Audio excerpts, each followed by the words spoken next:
Assalamualaikum warahmatullahi wabarakatuh. Salam guru penggerak.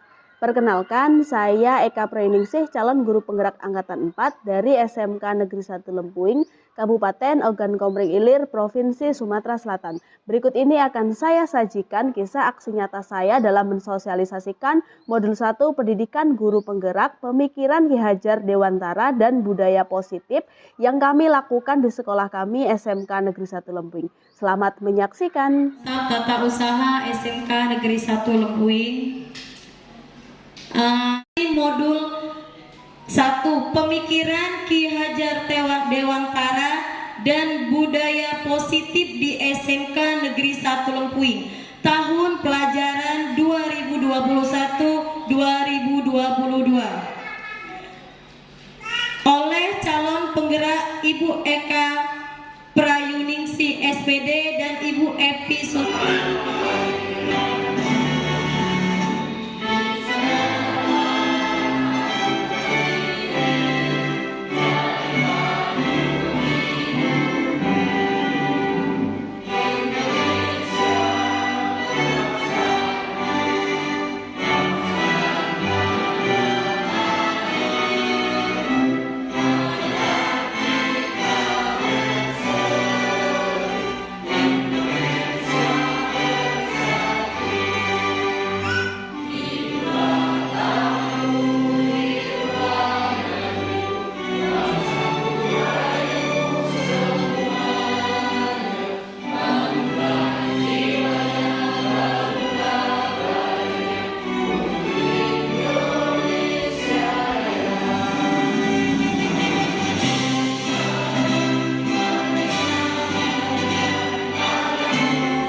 Hadirin diharap duduk kembali.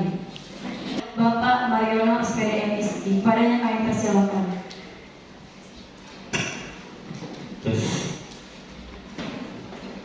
Assalamualaikum warahmatullahi wabarakatuh. Di Indonesia itu ada program namanya Guru Penggerak. Nah, program Guru Penggerak ini memang bergeraknya, tidak. Ya, kami tuh bergerak terus. Ya ini begitu juga. Banyak kegiatannya, banyak iklan-iklannya, dan banyak loka karyanya. Kalau sekolah SMA, SMP, dan SD itu namanya sekolah penggerak. Kalau kita di SMK itu ada namanya sekolah pusat keunggulan. Nah, sekolah kita belum termasuk dalam sekolah pusat keunggulan, masih terkendala dengan akreditasi minimal B. Ya, mohon nanti Bapak Ibu kita persiapkan untuk akreditasi pada tahun ini, sehingga kalau sudah terakreditasi minimal B, maka kita bisa masuk menjadi sekolah pusat keunggulan yang banyak manfaatnya bagi sekolah dan warga sekolah. Kalau sekolah kita sudah terjadi sekolah pusat keunggulan. Nah, guru penggerak ini merupakan bagian dari sekolah pusat keunggulan itu yang akan nanti dilaksanakan juga kurikulum baru. Ada yang punya kurikulum paradigma baru. Itu waktu kita Pak Udin sudah mengikutinya. Insya Allah nanti kalau kita siap melaksanakannya, itu bisa dilaksanakan pada tahun ajaran baru ini, penuh ataupun semi, ya, untuk pelaksanaannya nanti tergantung dari kesiapan sekolah kita untuk melaksanakan kurikulum baru tersebut. Kami sebagai kepala sekolah sangat mendukung kegiatan Ibu Eka Preningsih dan Ibu Episati dalam mengikuti program sekolah penggerak ini. Karena sekolah penggerak ini, guru penggerak ini sangat sangat bermanfaat untuk kemajuan sekolah dan untuk kemajuan pendidikan. Sekarang kalau mau menjadi kepala sekolah, mau jadi pengawas, harus mempunyai sertifikat guru penggerak. Tidak lagi ada pelatihan kepala sekolah, yang ada nanti ada menggunakan pelatihan dari guru penggerak. Jadi guru penggerak ini sangat penting untuk jenjang karir selanjutnya. Itu saja Bapak Ibu sekalian, kami mohon untuk mengikuti acara ini dengan tertib. Dan saya akhiri, wassalamualaikum warahmatullahi wabarakatuh.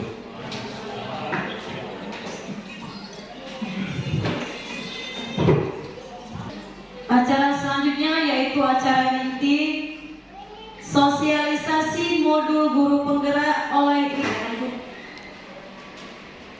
Assalamualaikum warahmatullahi wabarakatuh. Mohon izinnya Bapak Ibu yang kami hormati, Bapak Mardana SPD MSI, Kepala Sekolah SMK Negeri 1 Lembui, dan yang kami hormati Bapak Ibu Wakil Kepala Sekolah dan Bapak Ibu Dewan Guru Startup Tata Usaha yang hadir pada pagi hari ini. Izinkan saya untuk melanjutkan sosialisasi modul 1 ini tentang pemikiran Ki Hajar Dewantara dan budaya positif. Tadi sudah banyak sekali ya yang dijelaskan oleh Ibu Evi Susanti, terutama tentang pendidikan menurut Ki Hajar Dewantara ya, bahwasanya pendidikan itu menuntun dan lain-lain. Terus kemudian juga sudah dijelaskan oleh Ibu Evi Susanti tentang pentingnya pendidikan itu untuk mencapai tujuan pembelajaran dan paradigma yang baru, yaitu profil pelajar Pancasila. Maka itulah kami mengikuti program ini, mengikuti program pendidikan guru penggerak yang tidak lain tujuannya adalah untuk kebermanfaatan dalam pendidikan ya.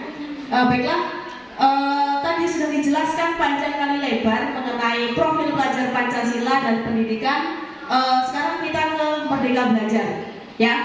Kalau kita tadi sudah tahu bahwasanya sebenarnya Kementerian Pendidikan itu menginginkan guru-guru zaman sekarang yang di era modern itu seperti filosofi Ki Hajar Dewantara, bahwasanya Ki Hajar Dewantara itu selalu mengedepankan among dalam mendidik siswa. Nah, among di sini tidak harus, kalau misalkan kita berpikir secara pendek ya, among itu kan layak untuk siswa TK, SD, bahkan SMP aja sudah dewasa, jadi sudah nggak patut untuk di pendidikan among.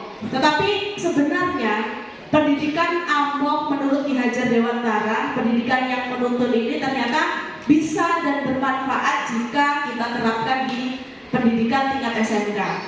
Kalau tadi Ibu Evi Susanti sudah menjelaskan mengenai filosofi, pada umumnya saya akan ke khusus untuk pendidikan di SMK.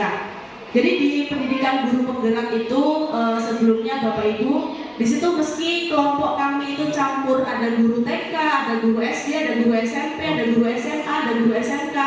Kalau kami pembelajaran itu kita dikhususkan di situ sesuai dengan tingkatan dan jenjangnya masing-masing. Sehingga kalau kita mengaplikasikan pengetahuan atau pendidikan yang sudah kita dapatkan tidak salah pada tempatnya. Karena sejatinya pendidikan untuk TK, SD, SMP, dan tingkat SMA itu berbeda-beda. Baiklah, di sini ada alur, dan ini adalah salah satu tujuan utama. Seperti yang dijelaskan oleh Ibu Evi tadi, Merdeka Belajar di sini bukan berarti siswa itu free, tidak menulis, mengerjakan tugas dan lain-lain. Ternyata banyak sekali pembelajaran yang bisa kita ciptakan di kelas ya. Lanjut Ibu Evi. Untuk alur kerangka Merdeka Belajar ya. Nah, di sini pelajar Indonesia merupakan pelajar sepanjang hayat yang memiliki kompetensi global dan berperilaku sesuai dengan nilai-nilai nilai-nilai Pancasila ya. Itu harapannya, harapan dalam Merdeka Belajar. Itu pelajar kita itu sepanjang hayat memiliki nilai-nilai global. Nah, nilai-nilainya diharapkan untuk mencapai nilai-nilai pada profil pelajar Pancasila, yaitu beriman dan berakhlak mulia, berkebinekaan global, bernalar kritis, gotong royong, kreatif ya, dan lain-lain. Itu sebenarnya yang diharapkan oleh Ki Hajar Dewantara. Nah, lanjut. Nah, di sini ada kontekstualisasi filosofi pemikiran Ki HD atau pemikiran Ki Hajar Dewantara pada jenjang SMK atau SMA. Nah, di sini perbedaannya. Pendidikan Ki Hajar Dewantara yang diharapkan ada perbedaan antara kita sebagai guru SMK, SMA, SMP, SD maupun sekolah dasar. Nah, menuntun kodrat alam, kodrat zaman dan merdeka. Ini adalah pendidikan yang dimaksud-maksudkan oleh Ki Hajar Dewantara. Bahwasanya kita seharusnya mengarah di situ ketika membimbing dan mendidik anak kita, bukan mengajar ya. Nah, menuntun di sini, guru fasilitasi laku siswa, menebalkan kodrat baiknya. Seperti yang sudah dijelaskan oleh Ibu Evi Susanti tadi, bahwasanya sebenarnya siswa itu bagaikan secari kertas kosong ya. Tetapi mereka ini sudah memiliki bayangan atau sudah memiliki kerangkanya sebenarnya di situ. Menebalkan. Tetapi penebalannya di sini kita ciptakan kodrat baiknya. Anak didik itu kita sendiri, apalagi kita sebagai seorang guru yang mengajar di SMK yang rata-rata siswanya itu laki-laki. Siswa SMK kita ini sering saya angkat masalahnya pada ketika kami melakukan Zoom meeting dan pembelajaran yang lain-lainnya. Banyak sekali permasalahan-permasalahan yang terjadi, terutama untuk anak-anak laki-laki kalau di tingkat SMK kita. Nah, saya di situ pengen tahu bagaimana cara menghadapi mereka sebenarnya. Tetapi mohon maaf untuk beberapa bulan ini kalau misalkan saya banyak kekurangannya, dan saya mohon untuk Bapak Ibu Dewan Guru bisa memakluminya ya. Nah, di sini kita itu sebagai guru untuk menuntun ya. Kita kalau pembelajaran kita lakukan refleksi. Kita lakukan refleksi, kita ajak anak-anak itu untuk berpikir kritis. Berpikir kritis itu di sini pembelajaran gak harus dari guru saja yang harus mengasih materi. Jadi anak-anak itu kita kasih judul besar, mereka suruh mencari sendiri apa itu materinya.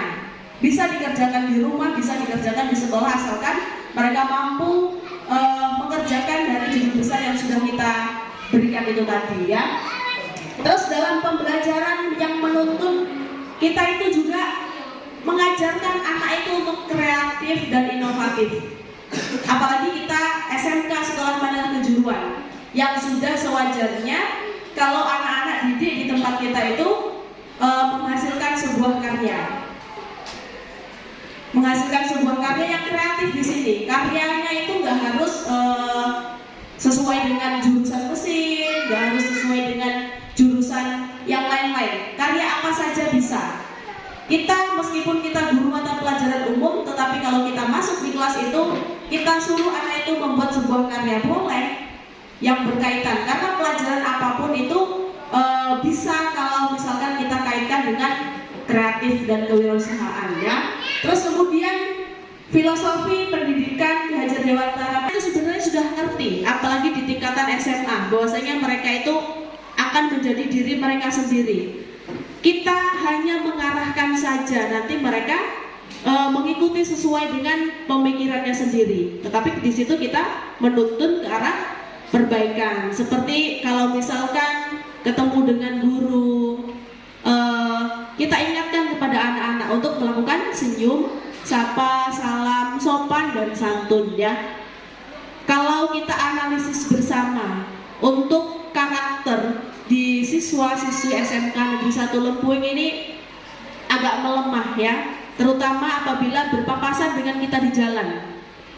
Kadang-kadang banyak sekali siswa itu yang tidak sopan terhadap kita. Nah makanya itu Tujuan saya dengan Bu Epi mengikuti program guru penggerak ini, mari kita bersama-sama melakukan sebuah perubahan. Bukan perubahan SMK N1 Lempuying dari akreditasi C ke A, itu harapan besarnya sebenarnya. Tapi perubahan dasarnya menemukan passion ya, menemukan passion, potensi, minat dan bakat, proyeksi diri di masa depan. Kita sudah bagus, sekolah SMK Negeri 1 Lempuying ini secara tidak langsung mengarahkan anak itu ke masa depannya ya. Terus kemudian kodrat zaman ya, yang diharapkan anak itu bisa mengerti antara posisi lingkungannya, anak itu bisa paham dan bisa membedakan lingkungan di luar dengan lingkungan di sekolah ya. Terus kemudian merdeka, yang disebut-sebutkan oleh Ki Hajar Dewantara yaitu merdeka, menjadi diri sendiri. Di sini sebenarnya artinya anak itu menjadi diri sendiri tapi tidak lepas tanggung jawabnya terhadap Tuhan dan negara ya. Terus percaya diri dan mandiri. Jadi kita itu sebenarnya punya segala cara untuk melatih kemandirian anak itu agar bisa menemukan jati dirinya. Kita punya segala cara. Meskipun di kelas itu mungkin dengan kita asah presentasi, jadi anak-anak itu bisa menjadi diri sendiri dalam membawakan presentasi itu. Satu langkah supaya anak itu lebih bisa bicara di depan umum sebenarnya, atau mungkin melalui pelatihan-pelatihan organisasi dan lain-lain ya. Lanjut Pak. Terus nah bermain, selama ini Ki Hajar Dewantara karena beliau itu memiliki taman kanak-kanak ya, jadi konsep bermainnya mungkin yang kita kenal secara luas hanya di tingkatan TK dan SD ya. Tetapi sebenarnya bermain itu bisa dalam tingkatan SMK, yaitu bermainnya dengan cara apa? Bermainnya dengan cara berkarya ya. Tidak melulu kompetensi. Maksudnya di sini pembelajaran itu tidak harus kompetensi atau materi-materi terus. Jadi di kelas itu bisa berkarya, bisa diselingi game dan lain-lain. Terus siswa menjadi subjek ya, berpihak kepada siswa yang semua pribadinya unik. Jadi siswa itu sebenarnya memiliki sikap dan karakter masing-masing. Kita sebagai guru hanya menuntun dan mengarahkan untuk mencapai keberhasilan pada karakter yang dimiliki oleh anak-anak itu sendiri ya. Yang terakhir, selamat dan bahagia yang diharapkan oleh kita sebagai seorang pendidik ya.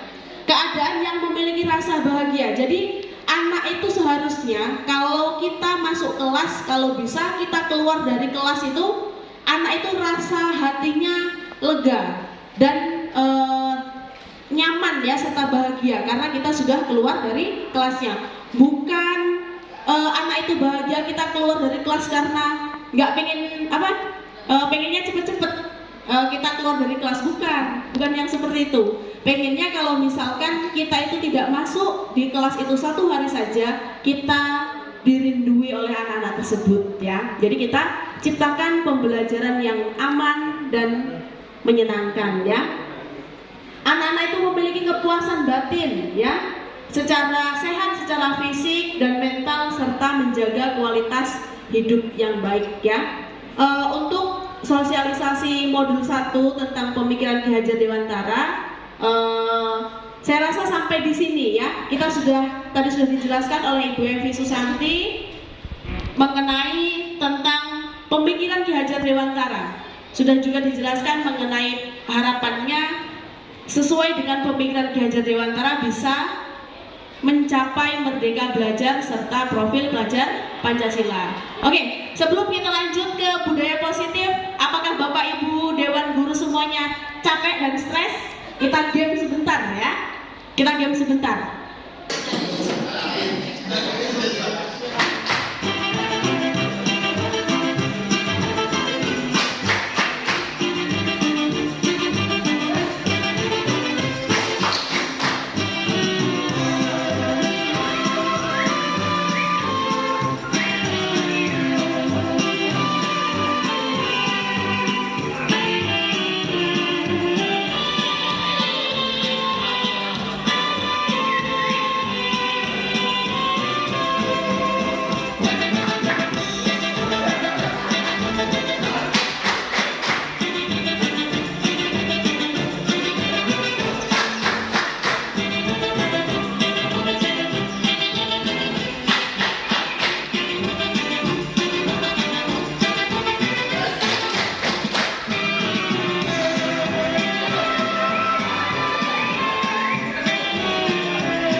Jadi sebenarnya game ini bisa kita terapkan di kelas. Jadi nggak apa-apa kelas itu heboh, asalkan kita kuasai dalam belajar mengajar ya. Jadi tidak melulu kompetensi tadi ya. Sama seperti yang saya dengan Bu Epi dapatkan di pendidikan guru penggerak ya. Bahwasanya ketika kami loka karya itu satu hari itu menyenangkan malahan pembelajarannya. Belajar paling cuma sedikit, habis itu banyak gamenya ya. Makanya ketika loka karya itu malah kami nanti-nantikan. Bukannya kami malah takut ketika loka karya karena banyak tagihan modul, enggak. Jadi tagihan itu lupa. Yang jelas yang kami rindui suasana di sana adalah suasana kebersamaan dan kekompakannya ya. Oke, Bapak Ibu, baiklah kita lanjut ke modul 2 ya. Seperti tadi kami di sini sosialisasinya itu ada 2 judul besar ya, atau 2 kompetensi dasar. Sebenarnya pada modul 1 ini ada 4 pembahasan ya, tetapi yang wajib kami sampaikan kepada Bapak Ibu Dewan Guru hanya ada 2. Yang 2 itu sunnah, boleh disampaikan dan boleh enggak ya. Kita lanjut yang kedua, yaitu budaya positif. Nah, seperti melanjutkan kontekstualisasi pemikiran Ki Hajar Dewantara di tingkat SMK SMA tadi, yang seperti saya bilang bahwasanya siswa kita itu minim karakter yang baiknya. Nah, maka dari itu mari kita sama-sama untuk meningkatkan budaya positif ini. Apa sih sebenarnya budaya positif itu? Nilai-nilai, keyakinan-keyakinan dan kebiasaan di sekolah yang berpihak pada murid agar murid dapat berkembang menjadi pribadi yang kritis, penuh hormat dan bertanggung jawab. Nah, salah satu contoh budaya positif di sini, keyakinan-keyakinan yang kecil saja. Kalau Bapak Ibu Dewan Guru ketika datang pagi, usahakan kalau misalkan bertemu dengan siswa, ajak anak itu untuk senyum, sapa, salam, dan salam hormat kepada Bapak Ibu Dewan Guru. Terus kemudian kalau misalkan Bapak Ibu Dewan Guru mengajar dan masuk di kelas pada saat jam pertama, tolong usahakan untuk menanamkan budaya positif. Kalau saya dengan Bu Evi saja yang bergerak di SMK ini, saya rasa nggak akan berhasil. Maka dari itu kami sosialisasi modul 1 ini yang bertujuan untuk bermanfaat pada kita semuanya. Nah, pada saat jam pertama itu di kelas siswa itu biasanya sampah itu tidak dibuang pada tempatnya. Dan ini sebenarnya dieluhkan oleh tukang kebun kita ya. Karena seluruh kelas ini anak itu hanya menyapu dalamnya saja dan luarnya anak tersebut sudah menyapu, bahkan kadang ada beberapa kelas yang sengaja sampah itu tidak dirapikan ya. Nah, Bapak Ibu Dewan Guru untuk mengingatkan kembali secara bersama-sama kepada siswa kita untuk selalu membuang sampah pada tempatnya ya Bapak Ibu ya. Jadi mulai besok pagi marilah kita sama-sama. Kalau misalkan sekolah kita bersih dan rapi, yang enak juga kita sendiri kan, bukan orang lain ya. Kalau misalkan anak itu nanti sudah terbiasa untuk membuang sampah setiap paginya, saya rasa akan mengurangi pekerjaan tukang kebun ya. Memang sebenarnya membuang sampah di depan kelas itu bukan tugas dari tukang kebun, yaitu tapi tugas dari masing-masing anak itu sendiri ya. Jadi mari kita sama-sama untuk mengingatkan budaya positif ini kepada siswa. Nah, budaya positif yang saya buat sama Ibu Evi Susanti yang sudah kami terapkan di kelas adalah membuat kesepakatan kelas ya. Lanjut lagi. Lanjut. Nah, di sini budaya positif yang dimaksudkan kita ambil contoh ya dengan hidupnya tumbuh-tumbuhan seorang petani. Dalam hakikatnya sama kewajibannya dengan seorang pendidik. Ini sudah dijelaskan dari tadi ya. Yang menanam padi misalnya hanya dapat menuntun tumbuhnya padi. Ia dapat memperbaiki kondisi tanah, memelihara tanaman padi, memberi pupuk dan air, membasmi ulat-ulat dan jamur-jamur yang mengganggu hidup tanaman padi dan lain sebagainya. Nah, kita tadi sudah tahu bahwasanya anak itu kita ibaratkan seperti biji padi ya, yang harus kita sebagai seorang petani yang memberikan pupuk, memperbaiki lahan, dan mau dijadikan apa sebenarnya anakan padi atau benih padi itu tadi, berhasil atau tidaknya, panen atau tidaknya, tergantung pada kita Bapak Ibu Dewan Guru yang diibaratkan oleh Ki Hajar Dewantara sebagai seorang petani. Kalau pekerjaan itu kita kerjakan bersama-sama, saya rasa akan sukses dan berhasil.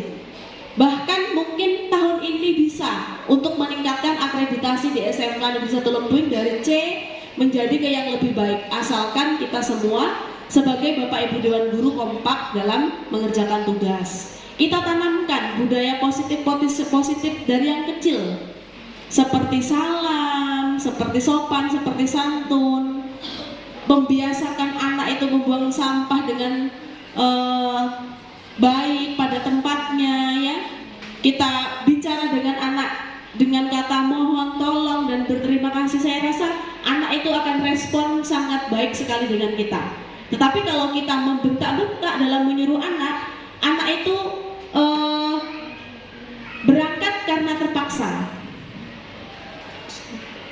Nah, di sini ada 6 bahan paradigma, stimulus respon, terus kemudian arti disiplin, dan 3 motivasi perilaku manusia, keyakinan kelas, hukuman dan penghargaan, kebutuhan dasar manusia, posisi kontrol, dan yang terakhir segitiga restitusi. Lanjut. Nah, di sini ada perubahan paradigma ya. Kita main kepalan tangan, misalkan. Di sini ada A dan B, ada Bapak Ibu dan teman Bapak Ibu misalkan ya. Bapak Ibu disuruh menyobek secari kertas kecil, tuliskan benda atau sesuatu yang sangat berharga di tangan Anda, ya.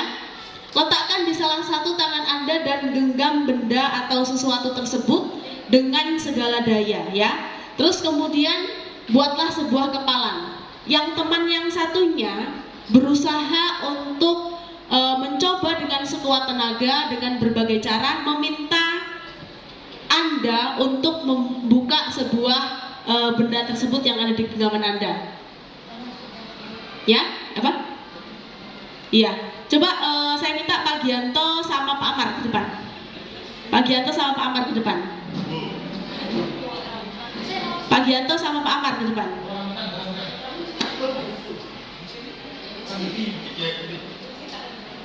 Nah, Pak Gianto sama Pak Amar ini kita contohkan sebuah paradigma ya.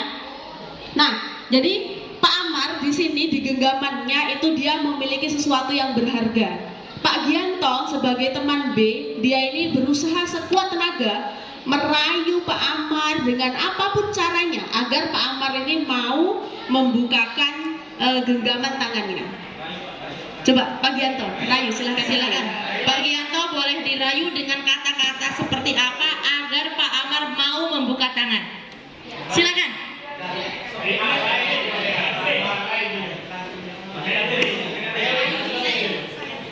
Pak Amar, tolong buka genggaman sampean. Nanti kalau sampean buka genggaman ini, tak traktir di kantin. Iya, ini benar, ini saya bawa duit. Tapi cuma 2.000. Nanti pokoknya silakan sampean makan. Ibaratnya boleh mesen somai ataupun soto ataupun yang lain. Yang penting ini dibuka. Setelah acara ini selesai kita ke kantin. Ini berarti usaha Pak Gianto untuk mengontrol seseorang ya, bisa atau enggak, berhasil atau enggak? Ayo Pak silakan. Kalau emang nggak mau ya berarti nanti hangus lah tawarannya untuk ke kantin.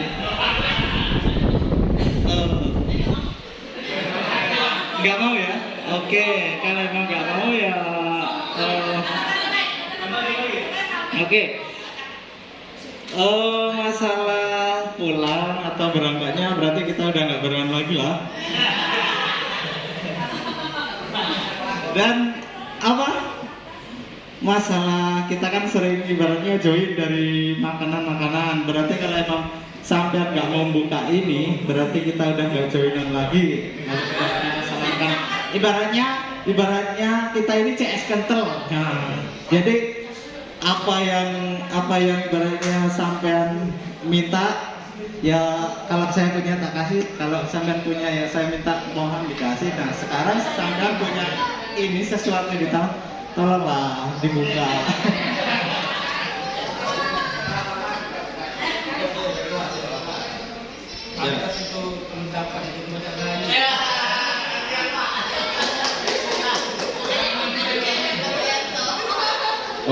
Oke, saya buka.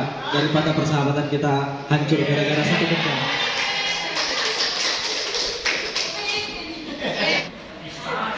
Bisa kita kontrol, asalkan kita memiliki berbagai cara untuk membuat si anak tersebut nyaman dengan kita, ya.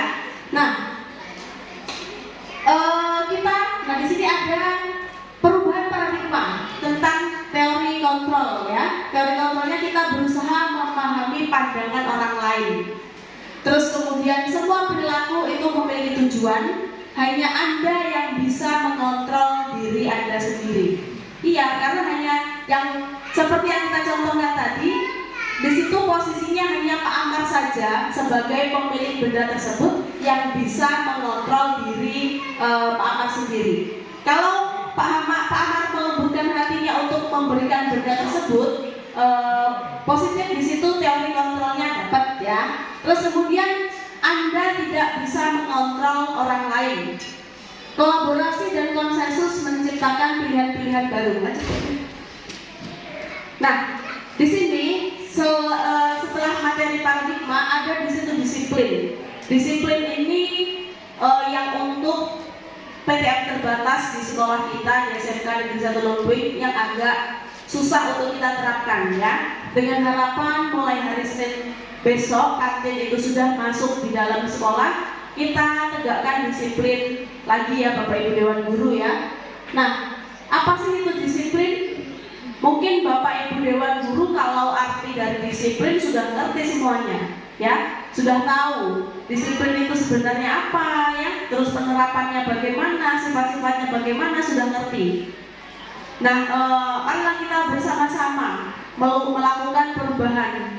Mungkin untuk akhir-akhir ini seperti yang saya bilang tadi, mohon maaf apabila saya memiliki banyak sekali kekurangan. Tapi insya Allah, ya, mulai minggu depan kita terapkan bersama-sama disiplin ini. Kalau bisa, kalau jam pertama di tempat kita jam 7.30, ya gerbang itu kita tutup, kayak gitu. Nah, kita terapkan kedisiplinan itu seperti sekolah kita yang dulu, ya. Disiplin artinya di situ belajar, ya. Disiplin itu sebenarnya luas sekali. Disiplin diri membuat orang menggali potensinya menuju sebuah perubahan apa yang dia hargai, ya. Jadi disiplin itu artinya sangat luas sekali, bisa berbagai jenis yang kita ciptakan, kita hargai agar kita bisa mencapai suatu tujuan, ya. Nah, di sini ada teori motivasi perilaku manusia, ya. Ada motivasi eksternal, ada motivasi internal, tujuan disiplin positif, ya. Untuk menghindari ketidaknyamanan atau hukuman. Jadi nanti di situ ada perbedaan antara konsekuensi dengan hukuman. Jadi kita nanti di situ akan tahu kalau kita memberikan hukuman kepada anak, apakah itu termasuk ke dalam hukuman dan apakah itu masuk ke dalam konsekuensi. Sebenarnya pendidikan yang diajarkan oleh Ki Hajar Dewantara itu kalau kita memberikan hukuman kepada anak lebih ke konsekuensi, ya. Kita lanjut. Nah, merdeka itu artinya tidak hanya terlepas dari perintah anak, tetapi juga cakap buat memerintah diri sendiri. Itu arti merdeka dalam pada Ki Hajar Dewantara. Nah, di sini ada perbedaan antara keyakinan kelas, hukuman, dan penghargaan. Budaya positif yang saya ambil dalam modul 1 di Guru Penggerak ini, saya dengan Bu Evi itu membuat kesepakatan kelas atau keyakinan kelas. Dan kesepakatan kelas ini sudah saya jalankan dengan Bu Evi Susati pada kelas 10.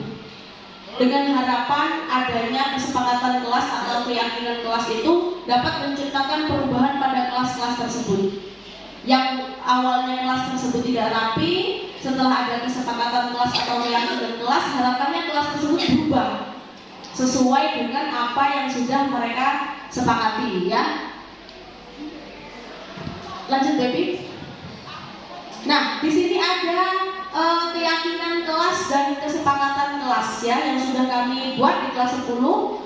Kesepakatan kelas, jadi Bapak Ibu mata pelajaran, Bapak Ibu Dewan Guru mata pelajaran itu berhak untuk membuat kesepakatan kelas.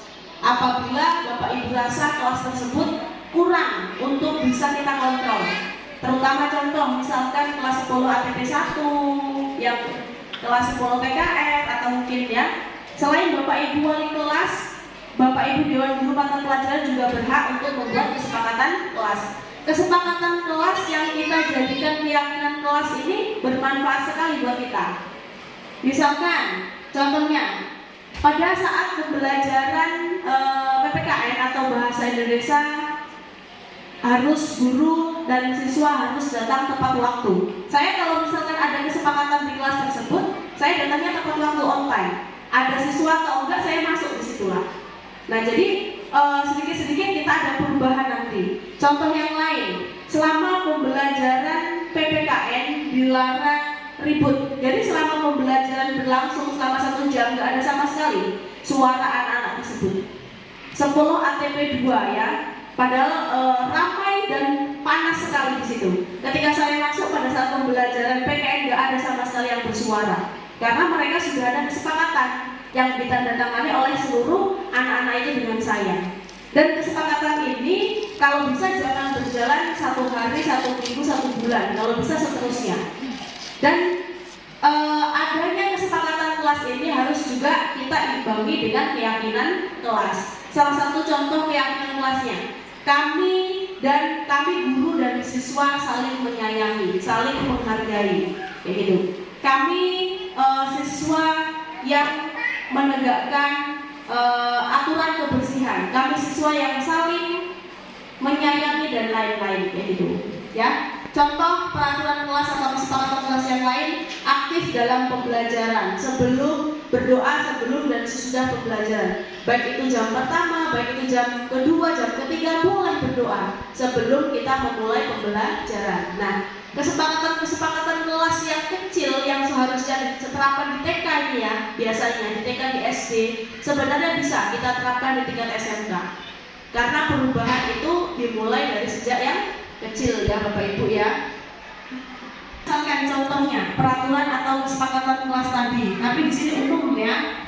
Selalu kembalikan buku ke tempatnya. Di situ dapat poin yang kita dapatkan adalah rasa tanggung jawab anak tadi. Terutama apabila mengambil buku di perpus. Saya yakin kalau anak ini sudah paham dengan kesepakatan dan peraturan kelas seperti ini, meskipun kita tinggal di kantor guru, ya, buku itu pasti akan dikembalikan ke perpus, kemudian ke kita masing-masing.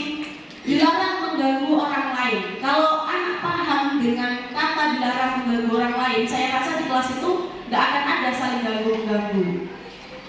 Terus kemudian hadir di sekolah 15 menit sebelum pembelajaran dimulai. Contoh, ya, nilai kebajikan yang didapatkan, menghormati orang lain, komitmen pada tujuan, dan lain-lain di situ. Banyak sekali contohnya. Tapi bisa kita ambil beberapa dan kita sesuaikan dengan kelas yang kita masuki tadi, ya. Insya Allah nanti berlanjut di kelas 10, kelas 11, dan kelas 12. Terus kemudian, nah, di sini ada dihukum oleh penghargaan.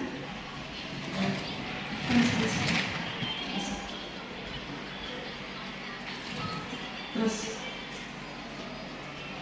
nah, di sini ada perbedaan hukuman dan konsekuensi tadi, ya. Hukuman itu adalah sesuatu yang menyakitkan yang harus terjadi.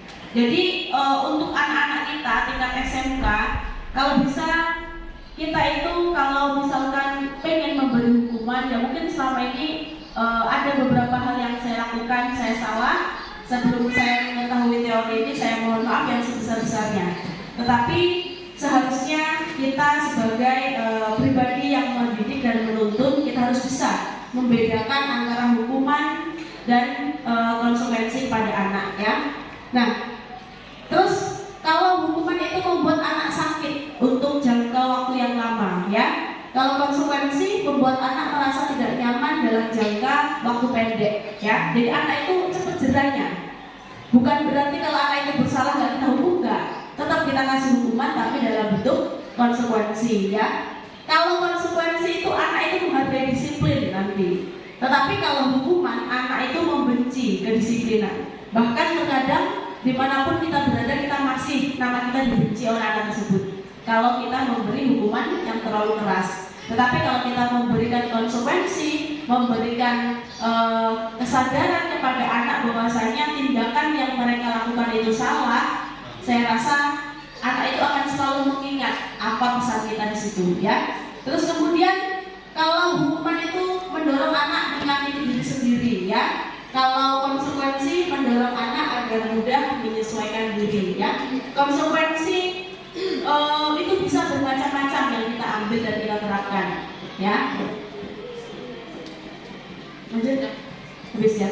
Nah, Bapak Ibu Dewan Guru, demikianlah tadi mengenai budaya positif yang bisa saya sampaikan. Nanti masih ada sedikit lagi yang akan disampaikan oleh Ibu Evi Susanti, lanjutan dari budaya positif ini. Mohon maaf apabila dari awal hingga akhir saya melakukan kesalahan, dan semoga apa yang saya sampaikan bisa bermanfaat kepada Bapak Ibu Dewan Guru. Terima kasih, saya akhiri. Wassalamualaikum warahmatullahi wabarakatuh. Sebelum kita lanjut ke materi, kita breaking dulu ya Bapak Ibu. Kita berdiri. 5, 4, 3, 2.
Bismillahirrahmanirrahim.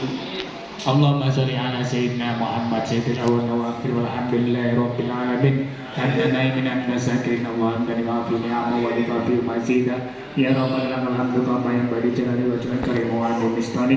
Allahumma rabbana habana min azwajina wa dhurriyyatina qurrata a'yunin waj'alna imama. Rabbana tujib qulubana ba'da idh hadaytana wa hab lana min ladunka rahmah innaka antal wahhab. Rabbana ighfir lana wa li walidina warhamna kama rabbayana shaghira. Allahumma ij'alna auladana min ahli ilmi wal khair wa la taj'alna wa iyyahu min ahli jahli wa ridhair. Rabbana zalamna anfusana wa lam taghfir lana wa tarhamna lanakunanna minal khasirin. Rabbana atina fid dunya hasanah wa fil akhirati hasanah wa qina adzabannar. Wa sallallahu ala sayyidina Muhammadin wa ala alihi washabbihi wasallam. Alhamdulillahi rabbil alamin. Al-Fatihah.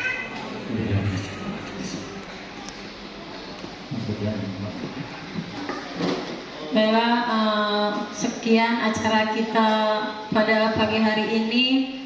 Saya selaku pembawa acara. Terima kasih sudah menyaksikan kisah aksi nyata saya. Saya akhiri. Wassalamualaikum warahmatullahi wabarakatuh. Salam guru penggerak, guru bergerak Indonesia maju.